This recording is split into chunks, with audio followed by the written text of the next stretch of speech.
Last time on Factorio Demystified, we learned electric mining and how to move our resources about automatically with transport belts. Now we're going to use that knowledge to allow us to be able to build our first self-sufficient factory, what's known as the jumpstart phase. And we want to find a location close to our resource areas that we can easily access, pretty clear of trees and other obstacles, want to be away from enemies. So I'm going to use this area to the east. Well, hold on.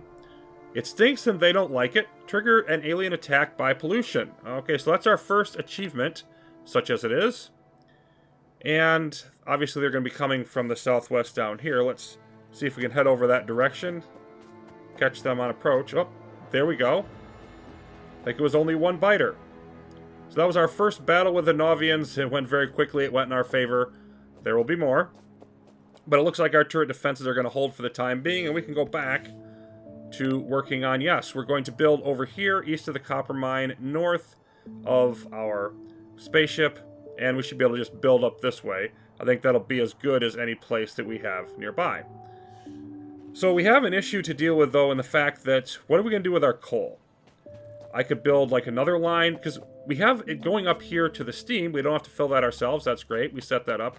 But electric miners, we don't have electric furnaces, so we still need coal to supply our smelting operation. And what we're going to want to do is use the items that we have recently acquired to start off with the splitter. The splitter and the underground belt are items from the logistics research. And we'll just get some of these rolling along. But the splitter is immensely powerful. So, yes, splits and or joins transport belts cargo 1-to-1. And so what I'm going to do is put one right in here.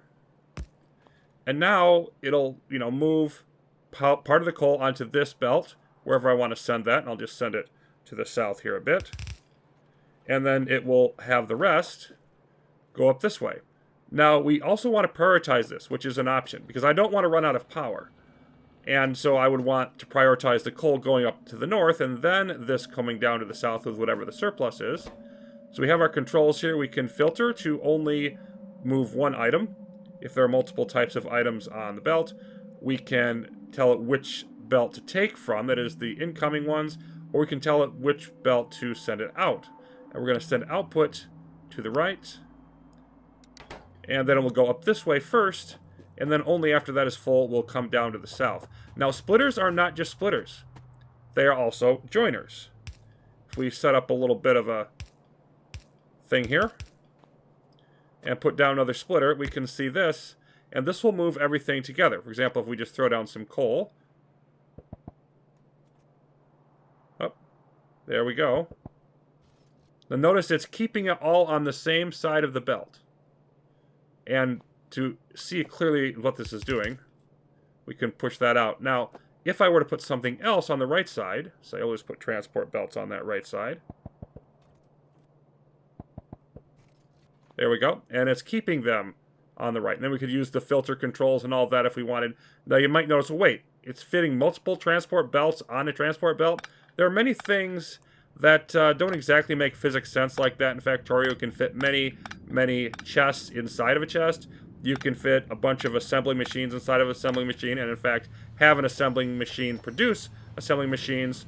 So, just turn your brain off a little bit for that part.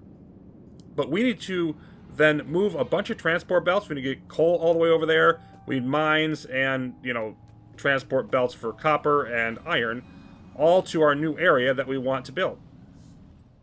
We now have a transport belt line set up in basically the area that I'm going to want to use for our smelting zone later. We've got copper, we've got coal. Iron will come in here, but it's not ready yet. And of course on the copper, we've got our mining drills up, the electric versions, so we've taken down the burner area that we don't need anymore. Heading over to then the iron zone, we're going to craft under combat one radar. And the reason that I want a radar is as our stretching area continues, we continue to expand, I'm going to want to be able to see what's going on throughout the factory, even if I don't happen to be in that section of it. And so the radar is going to give us that knowledge. It will also explore outside of our currently known area remotely for us, and we don't have to be bothered with that. Notice the sector scanning progress. That will slowly accumulate, so long as we give it 300 kilowatts of electricity. So that's a bit of a price. That's why I'm only building one for now. and we've added another steam engine to make sure that we do not run low on power, so our boiler here is now able to produce at its full capacity. Looking then out at our map, we've got a slightly larger square now that we can see around us, thanks to the radar. It's a little bit further than the player, which would be, around in this type of range. And there we go. There's our first sector that it completed. It wants to move out into this black unknown area, and it will move out to a pretty significant range, but it will eventually run out of that range. And then after that, it will give us regular updates on sectors that are within this fog of war area. So it will still be feeding us up-to-date information on all of the area it can reach. So long as we give it power, we'll be all set with that. Now over to the iron area, and before we disassemble all this, we want to make sure we have enough resources. Otherwise, we're not going to be able to produce anymore until we get our smelting area up and going. So if we don't have enough saved up, and we tear this down, we could be in a problem. We've got iron plates, we've got copper plates, we've got cable, gear wheels, transport belts. We're set. Now I'm going to disconnect the power here. But if I didn't do that, and I were to just, maybe I knock out some inserters, but if I just grab one of these while the power is still up, then these inserters would be trying to move items in. It can make a bit of a mess. Not too bad of one, but it's good to be methodical and avoid that if possible. Let's get some more mining drills up, as we'll be needing them soon. And then for the same reason, I'm going to knock down the mining drills of the burner type. This is our final retirement of those. And then get the furnaces after that. So going forward, we are not going to want to put any production facilities, assemblers, etc. on mining patches in the future. Just reserve those for the mining drills themselves and produce whatever we need to produce elsewhere.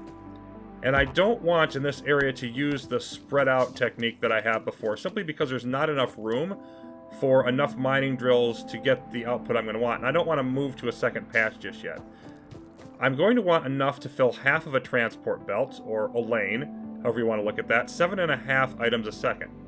And since the drills produce 0.5 a second, it means I need 15 drills. And I will need to cram them in to do that. And that's actually going to be a little bit too high, so we'll move you down here. Get another row going.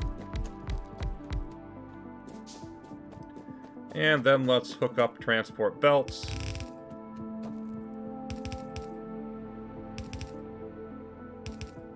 There we go. You're all set. Let's get us some power so it can start working. Oh, well, we actually need a couple more belts in here. Let's see about this. And just move along the edge of the coast, or whatever you may wish to call it here. There we go. And then we'll come around. Now, in order to make everything work the way I'm going to want it, we could move drills or whatever, but I like to just leave a space here in between this row and the next row. So I will do that. And that's just going to give me room for the power poles and make sure that everything here has access to the electricity that it's going to need. And then we will simply move down and continue this process.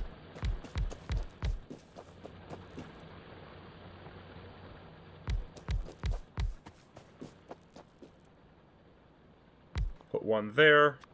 Let's wrap around some more transport belts. And then maybe get a little bit of power going as well. Let's see, we're going to want to put one around that area, I think.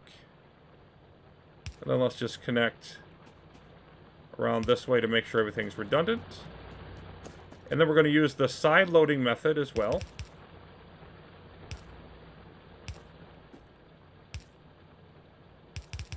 And move all of that in there. So it's coming from these bottom ones up here. And then from the top ones, it's going to come up here. And it's all going to flow along onto the belt over to where we need it. So next up, we are going to definitely be looking at getting that smelting operation going. But we are doing great here, and we no longer have to manually feed coal anywhere. Pretty much all of our operation is now electric. That can be.